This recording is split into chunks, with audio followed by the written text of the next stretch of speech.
Welcome to the Leadership in Law podcast with host Marilyn Jenkins.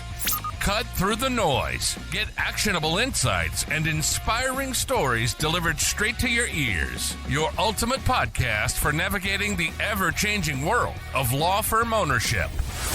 In each episode, we dive deep into the critical topics that matter most to you, from unlocking explosive growth to building a thriving team. We connect you with successful firm leaders and industry experts who share their proven strategies and hard-won wisdom. So, whether you're a seasoned leader or just starting your journey as a law firm owner, the Leadership in Law podcast is here to equip you with the knowledge and tools you need to build a successful and fulfilling legal practice.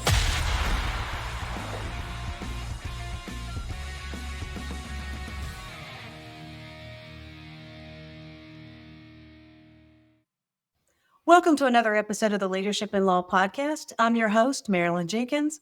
Please join me in welcoming my guest, Barb Nangle, to the show today.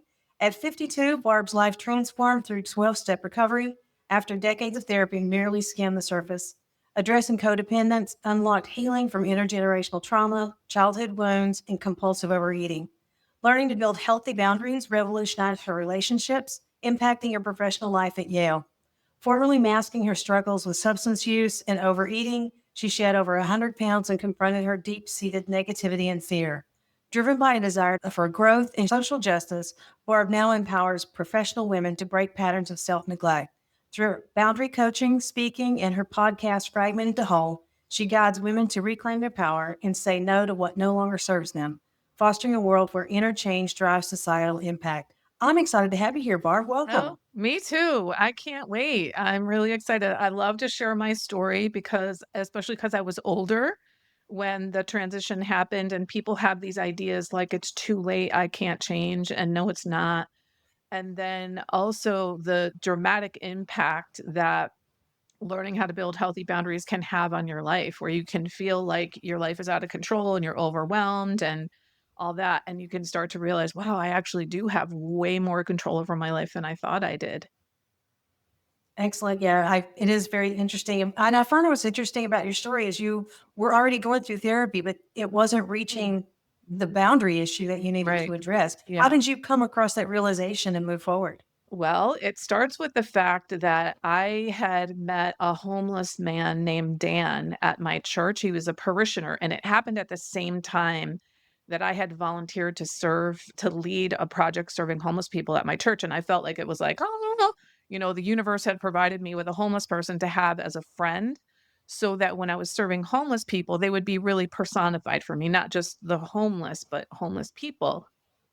And that was true. He was really helpful. But at the same time, I developed what I now know as a codependent friendship with him. So about 3 months into our friendship, I invited him to stay at my home during a really bad snowstorm here in New Haven, Connecticut. I now know that is not normal to invite a homeless person to stay in your home. And he stayed. And then I invited him another time and another time. And within a few weeks, Marilyn, he was practically living with me. And not long after, I felt trapped in my own home. So he was a self-proclaimed addict and alcoholic. I look back now and I think he may have also had a personality disorder, because this guy messed with my head in a way I had never experienced. So I was in therapy one day talking about Dan, and in the middle of a sentence, I went, "Oh my God, do you think I need to go to Al-Anon?" And my therapist was like, "Yes." So just in case people that are listening don't know what Al-Anon is, it is a 12-step recovery program for the loved ones of alcoholics. And if you're not familiar with that 12-step recovery, you've probably heard of Alcoholics Anonymous, which was the first 12-step recovery program developed in the 1930s. And Al-Anon was the second one. And you may wonder, why is there a 12-step recovery program necessary for the loved ones of alcoholics? And that is because we think the things we do that we think are helping sort of almost naturally actually end up backfiring and cause resentment for the alcoholic. And they start blaming you and then use you as an excuse to drink more. And they cause resentment in your life because you start making them the focal point of your life and trying to get them to stop drinking, get into rehab, go to detox, go to meetings, whatever it is, and you neglect yourself.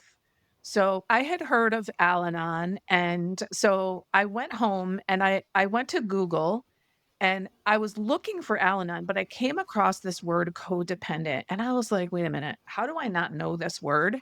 I'll talk about that in just a second, about what that means, but now I had started therapy when I was about 15. So this is 37 years of therapy, not continuous, but close. I'd Well, also read a gajillion self-help books, did the seminars and the workshops and the retreats. And I was like, how did I not know this word codependent? And really? so Yeah. a codependent person, like the classic codependent, is in some kind of a relationship, whether a romantic or familial, with an addict or an alcoholic, but it doesn't always have to be the case. And so they're essentially focused on that which is outside themselves. So often other people, what they're doing, what they're not doing, but they feel an obligation to often help rescue, fix, and save others, which turns into enabling. So I was like, wow. So it turns out there is a 12-step recovery program called Codependence Anonymous. So I started going to that and very quickly felt a sense of relief. And I remember saying to someone very soon, I think I need to reparent myself. But I didn't know that reparenting is actually a thing that people do. And a few weeks into my Codependence Anonymous recovery, I went to Cape Cod, Massachusetts to visit a couple of friends, one of whom had been in Alcoholics Anonymous for a long time. And I was like, "You're going to love this. I'm going to Codependence Anonymous." So she said, "Well, let's see if we can find a meeting while we're here and I'll go with you." And she couldn't, but she found an ACA meeting, which I had heard of as ACOA. They're the same. And that stands for Adult Children of Alcoholics, which I did not think that I qualified for, but she did because her dad's an alcoholic. So I said, "I'll go with you." And it turns out it's actually adult children of alcoholics and dysfunctional families. Now that I qualify for. And I Okay. walked in, and one of the opening readings, they said, "We reparent ourselves." And I was like, "What?" And then they read the 14 traits of an adult child, and I was bowled over. And my friend tells me I sobbed the whole meeting. I don't remember that. I came home to New Haven. I started going to ACA meetings. I went to both of those meetings, ACA and CODA, for a year. I really started working the 12 steps in ACA, started feeling dramatic shifts very quickly. And for me, like, I learned so many things about myself despite all those decades of personal work, which I think of that, the decades of the reading and the therapy as sort of scratching the surface of the iceberg of my life, Marilyn, whereas recovery Mhm. melted the iceberg. And there are many, many reasons for that. But because my core wound is codependence, learning how to build healthy boundaries changed everything. It was like I determined, like, where do I end and other people begin? What's okay with me and not okay with me? What do I like, want, need, and prefer? Because I was such a people pleaser and such a chameleon, I didn't really know those things. Now, I do want to say I have always felt like a powerful woman of agency. I was not a wallflower. I had an opinion about everything. So, in some ways, this was kind of shocking to me that I didn't know who I was. Well, a couple of years into my recovery journey, I had been working at Yale University and I got laid off because our grant ended. And I found my way into the world of entrepreneurship, startups, and innovation in New Haven and at Yale, and eventually started my own business. I started my podcast right away, and that's called Fragmented to Whole: Life Lessons from 12 Step Recovery. I didn't think it would have anything to do with my business, and it's now the number one way that I get clients. But I started because I was Fantastic. like, there is all of this wisdom in 12 step recovery, none of which I had heard of. So I discovered so many things about myself in recovery. I didn't even know about boundaries. I didn't know I didn't have them. I didn't know that I had intergenerational family dysfunction, childhood trauma. I was mired in victim mentality, that I lied all the time. I truly believed I was an honest person. And I not only lied about like cigarettes and drugs and alcohol and relationships, but I lied about people pleasing and I said things were okay that they were not.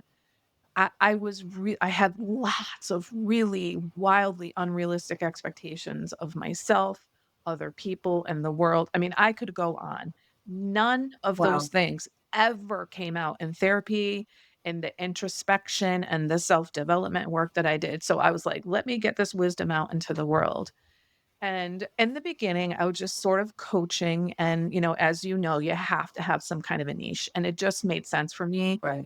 to focus on boundaries. And then really in the last year and a half or so, I realized I really want to focus on professional women because I was a Right. professional woman. And when I started building boundaries, when I worked at Yale, I was astonished at the ripple effect on my team. And I was like, wait a minute. Why are all these things changing? I'm the only one in recovery. And it just goes to show that when one person changes the dynamics of their interactions with those around them, it changes things around them. So you can't control other people, but you can influence other people. And so one of the myths about boundaries is people think I'm going to start setting boundaries and I'm going to be able to control other people. And that couldn't be further from the truth. What's actually Right. happening is you're controlling you. So my boundaries are for me and about me. And another thing I heard someone say is my boundaries are for me, not against you. I don't recommend people say that out loud to others. It's something to keep in mind in your head, but they're for me, not against you. And the reason I think that's important is because people are, especially women, are afraid to hurt other people's feelings and they don't want to be seen as mean or rude or bitchy or cold. And so when I realized my boundaries are for me, I'm taking care of me in ways that no one else can.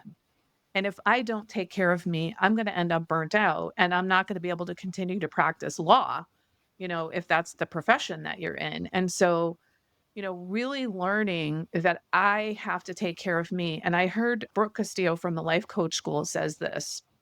She says, if someone must be disappointed, it shouldn't be you. Well, I say, if someone's feelings must be hurt, it shouldn't be you. And you've probably been hurting your own feelings your entire life by not setting boundaries with people. And there's a difference between hurting someone's feelings and harming them. So you Right. might hurt their feelings by setting a boundary with them. You're not going to harm them. And depending on the person, you might actually heal the relationship because you're becoming honest with them about what's okay and not okay. But even if you don't heal the relationship with them, you're going to heal the relationship with yourself because you've started to show up for yourself and follow through for yourself in a way that you probably never did before. And that was the case for me. So I always felt like I had high self esteem and liked myself, but recovery showed me I did not love myself and I did not feel worthy, which, if you had told me that I had low self worth, I wouldn't have believed you. But when I look at my track record of the things I did to myself and the relationships and the toxic situations and workplaces I stayed in, that is not the behavior of a woman who feels worthy. And I truly love myself in this deep and profound way now. And I truly feel worthy. And building healthy boundaries has everything to do with both of those things. So I'm going to stop there because I could clearly go on forever.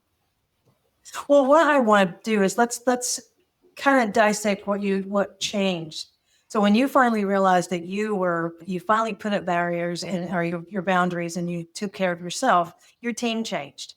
How did you see that? So thinking about like a law firm, the lawyer as they're growing has to take on more of a leadership role than a day to day in the business role. Mhm. Well, if they're also, realizing where their boundaries are, how do you see that Mhm. that's going to affect the team? How did it affect your team that you Yeah. realized something changed here? Yeah. So what happened for me was, okay, let me just tell you this. I loved my boss. I loved her dearly. She drove me insane. She was one of the most unreliable people I had ever met in my entire life. And for the 19 years I worked for her, I kept wanting her to change. And I was waiting for her to change, to show up on time, to do what she said she was going to do, to stop blowing people off, to follow the agenda for the meeting that she wrote. And she didn't do any of those things. So what I realized was she's not changing like in this deep and profound way. I really internalized it. So what can I actually do? What is within my purview? So I'm just going to give you real concrete examples of exactly what I did. Okay. So we had twice monthly large team meetings. So I Okay. took my smaller team, which was mostly admin people, and I said, here's what we're going to do. Every Monday, we're going to have a check-in meeting for 15 minutes, unless we don't need to. And on the Wednesdays that we're not having the large team meetings, we're going to have a small team meeting. and we're going to make sure that the communication is flowing. Because what would happen is we would run into each other in the hallway and have an impromptu meeting. And then we'd go into Yes. meetings. The boss would be late. We'd be chatting about everyday our lives instead of talking business. And so I said, we're going to turn that around so that when we happen to run each other in the kitchen in the hallway, we can chat about our personal lives because we're meeting on a regular basis to talk business.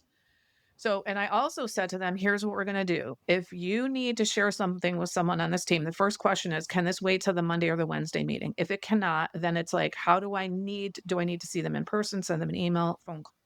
If it's in person or phone call, first words out of your mouth are going to be, do you have a moment? You Right. give them, you get consent for them before you launch into whatever you're doing.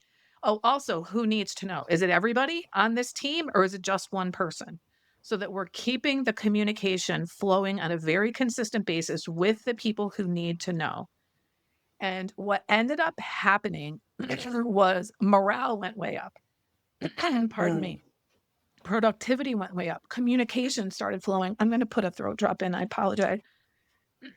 No, I agree. We started Those hallway meetings are such a huge waste of time. there. But if that's the only time you can, Right, because what's usually happening is two people are making decisions that affect other people, and those other people don't even know. And then nobody's like, okay, so how do we make sure information is flowing in all the ways that it needs to? And so Mhm. what ended up happening was, and I also, so for my boss, her office was next to mine. So what would always happen for years is people would come to my office, where is she? And I would always either try to find her, make excuses for her, cover up for her, and I would be like, I don't know. Maybe you should call her. And I started letting her have the repercussions of blowing people off and not showing up on time and not following through on things. But I started taking responsibility for things that were well within my purview. And the other thing, so this is a little bit like, I don't feel shame about this anymore, but I did for a long time. Like, I realized when I got in recovery that I gossiped a lot, and primarily about my boss. Like, I didn't know talking negatively about her behind her back for 19 years was gossip, which is kind of hilarious because that's the definition of gossip. Well, I realized I've got to stop that. When I stopped gossiping about her, Marilyn, my resentment against her went down by like 90%. I realized I was making things worse. So things happen one time. Like, Right. if something negative happens one time, it's meant to happen one time. You're not meant to relive it over and over again. And on reflection, after I left Yale and did more and more 12-step recovery work, I realized I actually created a culture of expectation at my job that we focus on problems, not solutions. We wait around Mm. for people to change rather than stepping in and doing what we can do, what was is within our control. And where I worked, every year we had a crop of pre-doctoral psychology fellows, and every 2 years we had a crop of postdoctoral psychology fellows. So there was young people coming in at the beginning of their careers. I'm setting the tone for them. This is what you do. You talk about problems, you bitch about the boss behind your back. And I will tell you, not one of those people ever said to me, this is really unhealthy, Barb.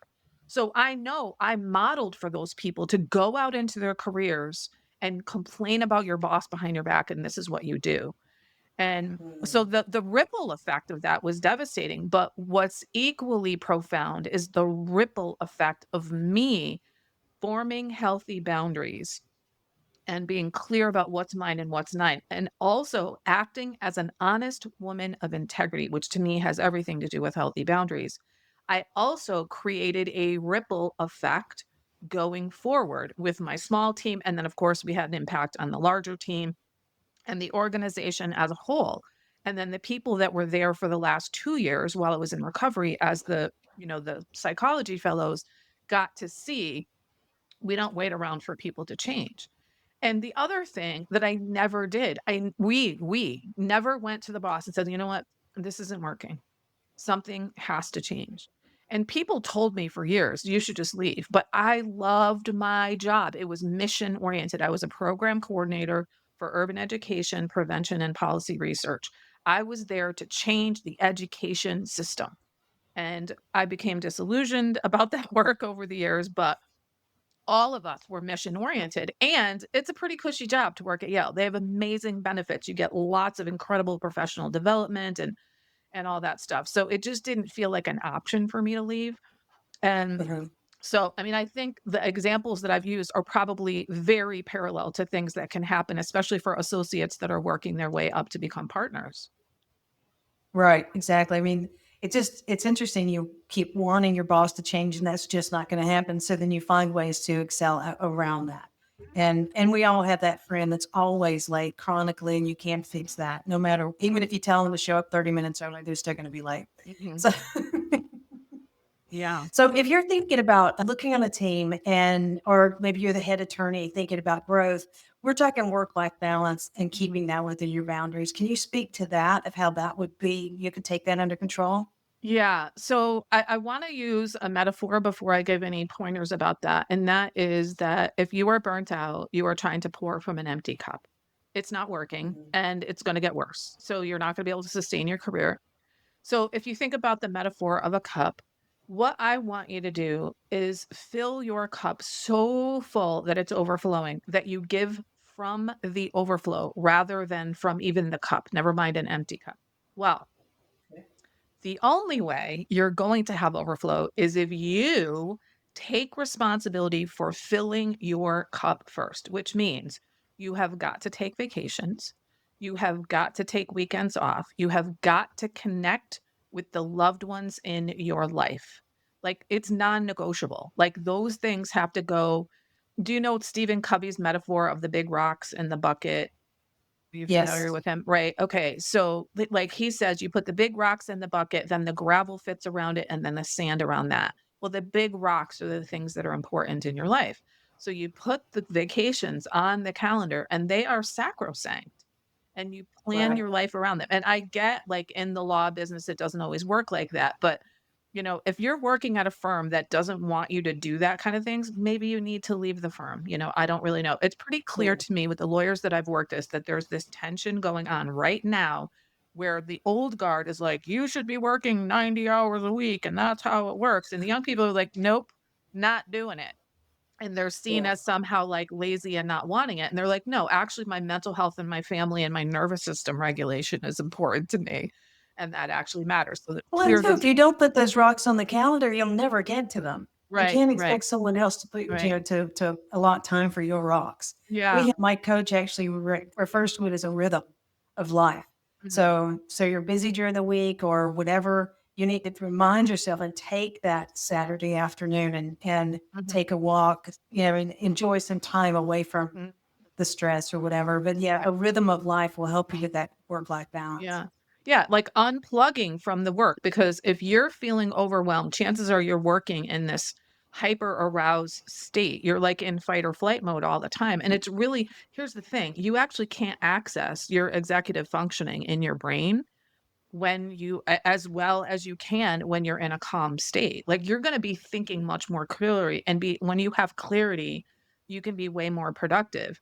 One of the things that I said when I did my talk at the Connecticut Bar Association a couple weeks ago that landed really well for people is I talked about how we have these like false beliefs in our head. And one of the examples I gave, which is I don't have a choice. So let's say you're trying to become a partner and a partner hands you a file on Friday at 5 and they say, I need something like Mm. this by 9 a.m. Well, what we tell ourselves is, I don't have a choice. Well, actually, you do.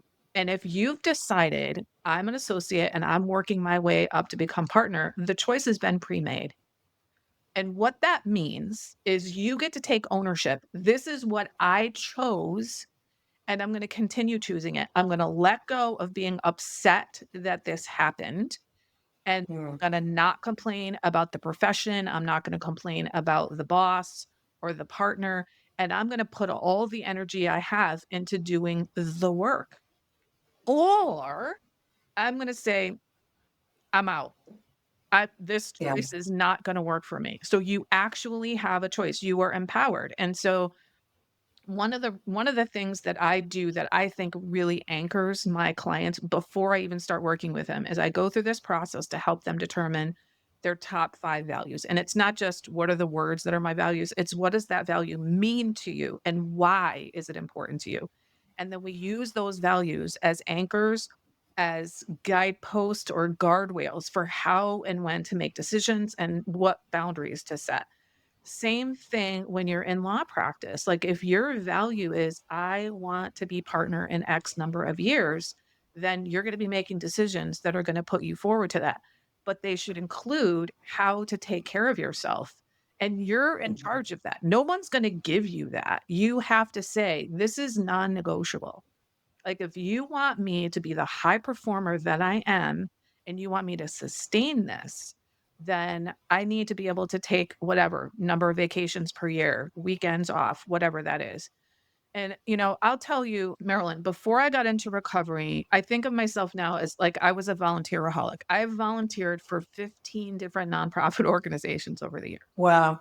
Okay. I actually, now that I'm in recovery, all of my community service goes into 12-step recovery. In terms of hours per week, I actually give more hours per week now than I ever did before. But I do it strategically rather than at the drop of a hat. I do it by choice, not a sense of obligation or compulsion. And I do it after filling my cup first. So my giving is sustainable. So you can learn to give in a way that is sustainable so that you can have a long career where you are not burnt out, where you're enjoying your life right now, not waiting for someday when you're the partner or you start your own law firm or whatever that someday is. Like you get to enjoy today. I love that. And I love it. A lot of it is also a different mindset about what you're doing and the choice you make. Mhm, So mhm. very Right. good. And Now, go ahead. go ahead. So I wanted to say that coming out of victim mentality was hands down the biggest paradigm shift of my recovery. And I am not the Yeah. quintessential, like, woe is me, the world is against me kind of victim. My victim mentality, way more subtle. It was like, if only she would show up on time, do things the way she said she was going to do, not blow people off, or in relationships, if only he would, whatever, fill in the blank, then everything would be okay. That was like, I was like, oh my God. And then so if you're engaged in if only thinking, that's an indicator of victim mentality. If you're constantly complaining, if you're constantly blaming, you're probably in victim mentality. And learning to come out of that has been huge for me. I think I probably have like 9 podcast episodes about coming out of victim mentality because every time a new layer comes off for me, I do another episode. And so this business of making choice, victims don't perceive choice. So when you actively recognize this is a choice that I'm making, you are stepping out of victim mentality and you're becoming a creator of your life rather than a victim of your life or of the law profession or of the firm or of the partner. You get to decide what's okay with you and not okay with you. And when it's not okay with you, then you are the one that gets to take responsibility for doing whatever needs to be done. So it could be leaving their profession. It could be leaving the firm. It could be sucking it up and working the whole weekend. You get Mhm. to make the decision, but it's empowering to understand Yes. you have choices and you're much less likely to get burnt out when you feel like you're Mhm. having a choice. And you're also much less likely when you stop bitching and complaining about things and do the work. Yes, make a choice, and it does make life easier. I mean, you feel more in control, like you said, empowered, and Yeah. that's kind of what we want. Yeah. So many of us get caught up in that people pleasing mode, and no, I agree. Making a decision that this is what I want for me. Mhm, I love that. mhm. Barb, this has been really interesting and empowering. I love this conversation. I want to make sure that everybody checks out your podcast. And where can we reach you and connect with you? So if you want to go to my podcast, you can hop on over to Fragmented to Whole Life Lessons from 12-Step Recovery on any podcast outlet, or you can go to fragmentedtowhole.com. And then my favorite place to hang out on social media is on Instagram at Higher Power Coaching.